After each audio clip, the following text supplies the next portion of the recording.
Bonjour et bienvenue sur la chaîne LQH, le quart d'heure qui fait du bien. Aujourd'hui, je vous parle de votre corps dans votre communication. Et je vais commencer par me présenter.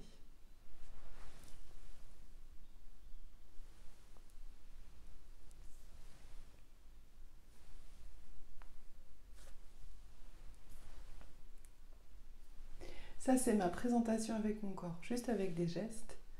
Alors, pour la faire plus simple, avec quelques mots, je m'appelle Christelle Châtelain, j'accompagne les personnes, les collectifs, les équipes, les managers, les entrepreneurs à aligner ce qu'ils sont dedans et ce qu'ils montrent dehors. Parce que je crois que tout ce qu'il y a à l'intérieur est une forme de richesse et de génie.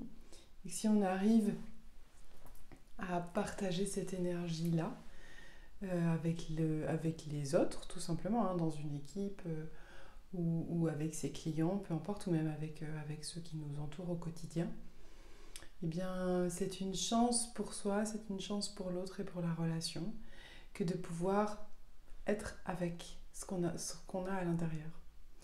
Donc mon job, c'est d'accompagner ces alignements-là et puis de voir comment on peut communiquer dedans et dehors. Aujourd'hui, je vous parle du corps dans la communication.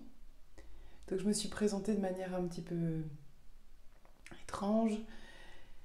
C'est un exercice que j'aime bien proposer parce qu'il rappelle que le corps peut s'exprimer de manière presque indépendante et qu'il est aussi un baromètre de ce que je suis et de ce que je sens à l'intérieur.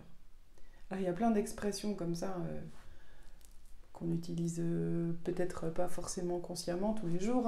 J'en ai plein d'eau, ça me gratte ce que tu me dis, ça me fait oui, ça me fait non. Alors en particulier pour certaines personnes qui sont plutôt branchées énergie et kinesthésie, ça c'est sûr que c'est le vocabulaire qui va vous aller et vous parler davantage. J'en ai plein les bottes. Ça m'étouffe ce que tu me dis, ça m'oppresse. Et tout ce vocabulaire-là, il donne des signes verbaux de ce que vous ressentez à l'intérieur. Mais votre intérieur, il cause tout seul. Il est en autonomie. Donc, on va déjà parler du dedans, puis après on parlera du dehors. Pour ce qui est le dedans, votre communication avec le corps, il est un signal. Comme une émotion est un signal, vous pouvez aller voir les quarts d'heure de toutes mes collègues qui vous parlent d'émotion. L'émotion, elle est un signal. Et bien, à l'intérieur de mon corps, il y a des signaux. Il y a des endroits où ça crispe. Il y a des moments où c'est en pleine expansion parce que je prends de l'air et je me sens bien et sans forcément être en pleine nature, en train de méditer, en train de respirer. Ça peut arriver, même au bureau, au quotidien, tout ça. Parce que l'émotion, elle met en mouvement et parce qu'à un moment, ce qu'on ressent, le corps, il le dit. Alors, la difficulté, c'est d'en être conscient et de l'entendre. Il cause. Lui, il cause. La difficulté, c'est comment je l'entends et qu'est-ce que je fais de ce truc-là. Mais quand ça vous sert à un endroit où quand ça crispe, ou quand ça presse, peu importe, si vous en êtes conscient, c'est que vous arrivez à sentir l'émotion, ou en tout cas à deviner l'émotion qu'il y a derrière. Alors pour les émotions, entre guillemets, agréables ou désagréables, c'est pas la question, mais les 4 émotions principales, on va dire ça comme ça. La colère, c'est un mouvement qui repousse. Là, vous avez vu, si vous n'avez pas vu, allez-y, que les émotions, ça met en mouvement. Ça vient du latin emovere, et donc c'est mouvement. Mais quel mouvement? La colère, ça permet de repousser. La joie, ça permet d'avancer, c'est un mouvement qui va vers l'avant. La tristesse, plutôt vers le bas, c'est un mouvement qui tend à aller en bas. Et la peur, plutôt un mouvement de recul. D'accord? Alors, la peur peut être, selon la personne, de l'attaque, de l'immobilité ou de la fuite. En général, c'est plutôt un mouvement de recul à l'intérieur. ça fronce, ça crispe, ça. Y compris sur votre visage. Hein. Quand je parle du corps, le visage est inclus. Donc tous ces mouvements qui sont liés à vos ressentis, à vos émotions et qui vous parlent, quand vous stressez avant, je sais pas, un entretien ou parce que vous êtes pressé, il y a un endroit dans le corps qui est contracté. Et c'est ok que ça soit contracté, c'est pas la question. La question c'est qu'est-ce que j'en fais et comment je fais pour être conscient de ce truc-là, sans vouloir l'effacer, sans vouloir l'annuler, mais pour pouvoir accueillir au moins ça. Pour ma part, un bout de nature sur mon passage, que je sois en voiture ou à la maison ou ailleurs, suffit à me ramener à ressentir et faire une micro-pause. Juste en me disant « Hey, comment ça va aujourd'hui ? Comment ça va juste là maintenant ? Qu'est-ce qui se passe à l'intérieur ?»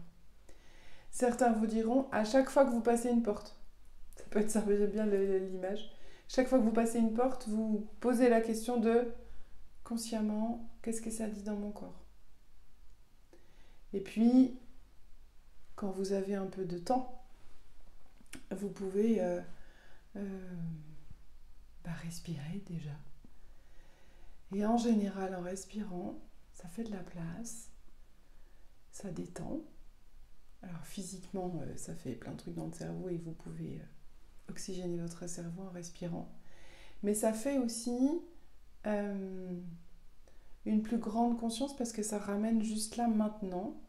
Et mon corps, il ne peut rien faire d'autre qu'être là maintenant. Alors je laisse passer les pensées, mais je peux me centrer en respirant plutôt bas, petit à petit, hein, votre respiration, au moins prenez conscience de où elle est. Les premières respirations, les premières inspirations, vous pouvez avoir conscience de l'air qui rentre plutôt à peine plus frais que l'air qui sort. Et puis par où il passe cet air et où il va. Et vous pouvez imaginer que les micro-particules d'air que vous inspirez, elles vont aller dans chaque partie de votre corps chercher comment tu vas, qu'est-ce qui se passe ici, faire comme une enquête. Et puis en passant, elles font de la place et elles nettoient. Et elles accueillent. Il n'y a pas de mieux ou moins bien, c'est ok. Et puis ça vous permet aussi, en étant centré, d'être ouvert à ce qui se passe et de ne pas être en mode jugement. Oh là là, je me suis encore crispée, je me suis fait des nœuds à l'estomac encore aujourd'hui. Ok, c'est un signal. Accueillez ce signal-là. Donc ça, c'est pour la partie dedans. Ça vous permet d'être centré, ouvert, de pouvoir capter tous ces petits signaux. Et puis, ça vous permet aussi d'être, alors une fois que c'est accueilli ce qu'il y a à l'intérieur, plus calme et plus ouvert à la connexion à l'extérieur. Et puis, vous pouvez accueillir ce qui se passe, ce qui vient, ce qui est, l'autre, la relation, tout ça. Donc ça, c'est comment votre corps, il vous donne des signaux de base dans la com. Dedans, pardon, pas de base, dedans. Et puis il est aussi un autre outil, je dirais, pour votre com dehors. Moi j'aime bien l'idée de la com dedans, dehors, et de choses qui sont alignées et qui vont dedans et qui viennent dehors. Et ce mouvement et ce flux permanent, quoi. Quelque chose qui fait comme une respiration, j'inspire, j'expire, je contracte, j'expanse. Et quand vous utilisez votre corps pour communiquer, ce qui en général est le cas, même quand vous êtes au téléphone, même quand vous êtes en visio, votre corps, il exprime énormément. Si on prend que les mots qu'on utilise, les études disent qu'on est à peu près à 10% du message. Donc le reste, il est fait du ton, de la voix, de ce qui entoure, des silences, du rythme, du volume sonore que je vais utiliser pour vous parler ou de comment je ralentis, de la gravité de ma voix ou de la hauteur, de la lenteur. Ça, c'est tout ce qui va avec la voix, le sourire et tout ça. Et puis, venons-en au corps. Quand votre collègue ou votre mari arrive au bout du couloir, vous savez à peu près de quelle humeur il est, ou à minima, vous savez qu'il y a un truc qui n'est pas calibré comme d'habitude. Et bien vous, c'est pareil. Votre corps parle pour vous. Donc quand il s'agit de non-verbal, il y a des crispations, il y a des postures d'épaule, il y a... quand vous avez l'estomac noué, c'est difficile de vous tenir grand, ouvert et droit. C'est compliqué parce que ça peut faire mal et ça peut crisper. Donc votre corps, il va être un outil pour communiquer. Tant qu'à faire, il vous dit des trucs de l'intérieur, mais il peut vous aider à dire des trucs à l'extérieur. Donc l'idée, c'est comment je fais pour être OK avec ce qui se passe à l'intérieur. Et pour utiliser aussi mon corps, c'est être connecté à moi.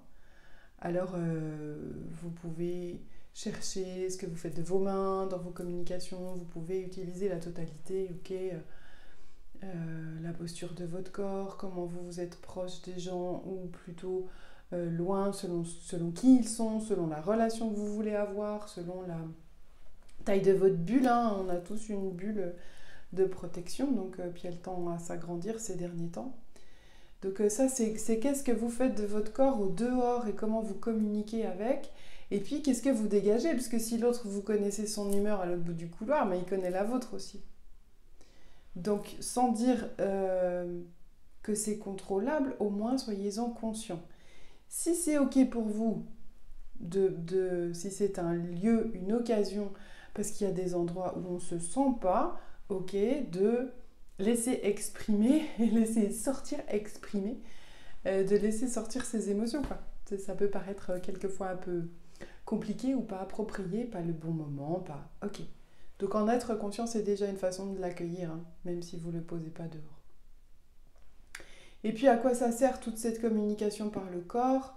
J'ai commencé avec un geste pour me présenter, je termine en parlant de ça, parce que c'est vraiment quelque chose qui me tient à cœur. Si vous écoutez votre corps, les mouvements qu'il fait et ce qu'il vous dit, si vous lâchez prise, alors en dansant ou en écoutant la nature ou juste en écoutant un mouvement, peu importe, vous allez voir qu'il vous permet d'accéder à plein d'autres choses et d'écouter pleinement ce qui se passe à l'intérieur et de vivre une très belle expérience. Je vous invite à le tenter. Présentez-vous avec un geste. Si vous étiez un geste, ça serait quoi? Et c'est une expérience qui se fait seule, qui peut se faire en groupe. Et j'aime beaucoup cette idée que le corps parle comme une entité à part et unique. Et c'est vraiment quelque chose qui m'intéresse. Et puis, ça joue dans la relation aussi, le corps, il est là. Donc, le partir du principe qu'il est un élément de la relation et qu'il va dire des choses en complément de vous, ça c'est gardez-le en tête, complément de vos mots. Il est vous, mais en complément de vos mots. Et puis, peut-être, ça c'est un autre de mes dadas, mais je vous pose le truc, peut-être certaines réponses sont à l'intérieur de votre corps sans que vous en ayez conscience. Peut-être tout est déjà là, quelque part, à l'intérieur de votre corps, et si on lâche un peu ce mental en retournant à la connexion juste avec le corps, on peut trouver éventuellement certaines réponses qui viennent toutes seules, et certaines intuitions. Et en écoutant simplement ce que le corps a à dire, eh bien, on peut se rendre compte que tout est déjà là. Les émotions, ce qui est, et parfois les réponses à ce qu'on cherche à dire. Et comment communiquer, peut-être lui, si on lui fait confiance, il va dire et faire des trucs assez sympas. Je vous souhaite une belle journée et un bon week-end. Voilà, avec votre corps et tous les corps qui vous entourent. Bonne journée.